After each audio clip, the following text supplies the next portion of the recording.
20. 血管變硬，點樣幫你嘅血管保持柔軟年輕？各位網友，大家好，歡迎光臨我哋嘅頻道。講到養生同抗衰老，血管健康真是一個超重要嘅話題。血管好似我哋身體嘅高速公路，負責將血液、氧氣同營養送到全身各處。但隨住年紀增長，血管可能會慢慢變硬，醫學上叫動脈硬化，影響血液流動，仲可能增加心臟病、中風等風險。今日就同大家講講血管變硬係乜嘢一回事，點解會發生，仲有啲咩方法可以幫你嘅血管保持柔軟年輕，繼續活力充沛。血管變硬係乜嘢？血管變硬，簡單嚟講，就係血管嘅彈性同柔軟度下降，變得硬邦邦、窄咗，甚至有啲地方會有斑塊，即係膽固醇同其他物質積聚喺血管壁。正常嘅血管好似一條有彈性嘅橡筋管，可以隨住血液流動而擴張同收縮。但變硬嘅血管就似一條硬晒嘅水管，唔單止影響血液流動，仲會增加心臟泵血嘅壓力。血管變硬可能會引起以下症狀或問題：血壓上升，血管硬咗，心臟要用更大力度泵血，容易引發高血壓，容易攰同氣喘，血液循環差，氧氣同營養送到肌肉同器官嘅量減少，手腳冰冷或麻，特別係四肢末端，血液流唔到，會覺得凍或麻。心腦血管疾病風險，血管硬化係冠心病、心肌梗塞、中風等病嘅主要源。如果唔理會血管變硬，長遠可能會對心臟、腦部同其他器官造成嚴重影響。所以，了解呢個現象同點樣預防，真係養生抗衰老嘅重要一環。點解血管會變硬？血管變硬係一個複雜嘅過程，通常同衰老同生活方式有關。以下係幾個常見嘅成因：一、自然衰老，隨住年紀增長，血管內壁嘅彈性纖維會慢慢減少，膠原蛋白同鈣質積聚，導致血管變硬，失去彈性。呢個過程好似你嘅皮膚隨年紀大而變乾同少彈性一樣，係自然嘅老化現象。但如果有其他風險因素，衰老速度會加快。當血液入面嘅壞膽固醇、低密度脂蛋白 （LDL） 過高，佢哋會喺血管壁形成斑塊，令血管變窄同硬化，醫學上叫動脈粥樣硬化。呢啲斑塊仲可能破裂，引發血栓，阻塞血管，增加心梗同中風風險。三、高血壓，長期高血壓會對血管壁造成持續壓力，令血管內壁受損，加速硬化。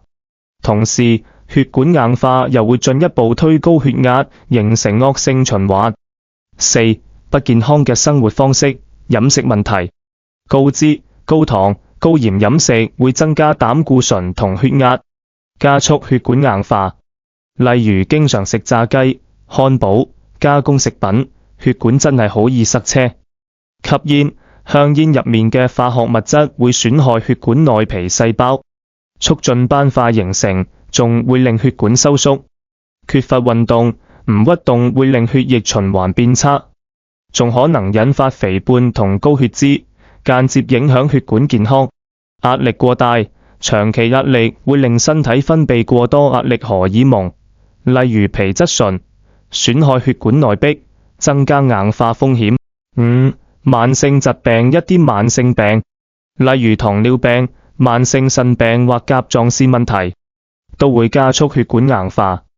特別係糖尿病患者，高血糖會損害血管內皮，增加斑塊形成嘅機會。六、遺傳因素，如果你嘅家族有心血管病史，例如父母或兄弟姊妹有心臟病或中風，你嘅血管硬化風險可能會高啲。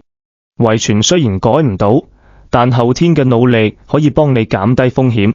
簡單嚟講，血管變硬係衰老同唔健康生活方式嘅連鎖反應。但好消息係，透過一啲針對性嘅保健方法，我哋可以幫血管保持柔軟，延緩硬化過程。針對性保健方法，點樣幫血管保持柔軟？想你嘅血管繼續柔軟年輕，泵血順暢。以下係幾個實用嘅養生方法，幫你保護血管健康。一、健康飲食，血管嘅清道夫。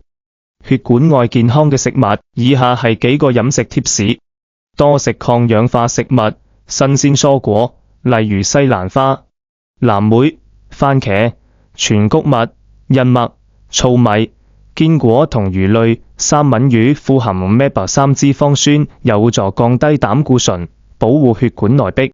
減鹽減脂，每日食鹽唔超過5克1茶匙。少食肥肉、炸物、蛋糕同加工食品，減少斑塊形成。補充鉀同鎂，香蕉、菠菜、牛油果等食物有助調節血壓，減輕血管壓力。地中海飲食，多橄欖油、蔬果、魚類。小紅肉係供應對血管健康最好嘅飲食模式。二、有氧運動，讓血管動起來。適量嘅有氧運動，例如快步行、游水、踩單車，可以改善血液循環，增強血管彈性，仲有助降低血壓同膽固醇。研究顯示，每150分鐘中等強度嘅有氧運動，例如每日行30分鐘，可以顯著改善血管健康。小貼士：試下加入一啲有趣嘅活動，例如跳舞或太極，唔單止鍛血管，仲好玩。注意，如果你有心血管問題，運動前同醫生商量，揾啱嘅強度。三、戒煙限酒，俾血管鬆一口氣。吸煙係血管硬化嘅頭號手，戒煙可以即刻減低血管損傷。戒煙1年後，心血管病風險可減半。飲酒方面，適量紅酒，每日1小杯，可能有助血管健康，但過量飲酒會傷血管同心臟，記得適可而止。四、控制體重，減輕血管負擔。肥胖會增加高血壓、高膽固醇同糖尿病嘅風險，間接加速血管硬化。保持健康嘅 BMI 18.5到24.9，可以幫血管更順暢。小目標，每減0.5到1公斤，透過均衡飲食同運動，慢慢達標。工具，用健康 App 記錄飲食同運動，幫你更有動力。五、減壓同好眠，讓血管放鬆。長期壓力會損害血管內皮，加速硬化。試試以下減壓方法：減深呼吸或冥想，每日5到10分鐘深呼吸或冥想，幫你放鬆身心。培養興趣，畫畫、聽音樂、園藝等活動可以分散壓力。充足睡眠，每晚7到8小時優質睡眠，俾血管同心臟時間修復。六、定期檢查，了解血管狀態。40歲或以上嘅朋友，建議每年檢查血壓、血脂，特別係 LDL 同 HDL 膽固醇、血糖同心電圖。如果有家族心血管病史，可以考慮做血管超聲或鈣化評分，檢查血管硬化程度。早期發現，早期處理。如果有問題，醫生可能會建議藥物，例如他汀類抗膽固醇藥或生活調整，幫你保護血管。七、控制慢性病，減少血管傷害。如果你有糖尿病、高血壓或高膽固醇，記得同醫生合作，控制好病情。例如，糖尿病患者要監測血糖，減少血管內皮損傷；高血壓患者要定時食藥，保持血壓穩定。接種流感同肺炎疫苗，減少感染對血管嘅影響。總結，讓你嘅血管柔軟年輕，人生更健康。血管變硬雖然係衰老嘅自然過程，但透過健康嘅生活方式，我哋可以幫血管保持柔軟，延緩硬化。健康飲食、有氧運動、戒煙、減壓、控制體重同定期檢查，呢啲都係幫你保護血管嘅法寶。記住，健康嘅血管唔單止幫你血壓穩定、精神好，更係你長壽同活力人生嘅基礎。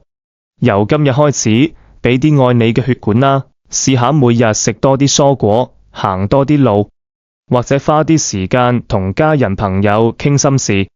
點滴嘅努力會為你嘅血管健康帶來大大嘅回報，讓你嘅血液繼續暢通無阻，陪你活出精彩嘅人生。好，今日嘅分享就講到呢度。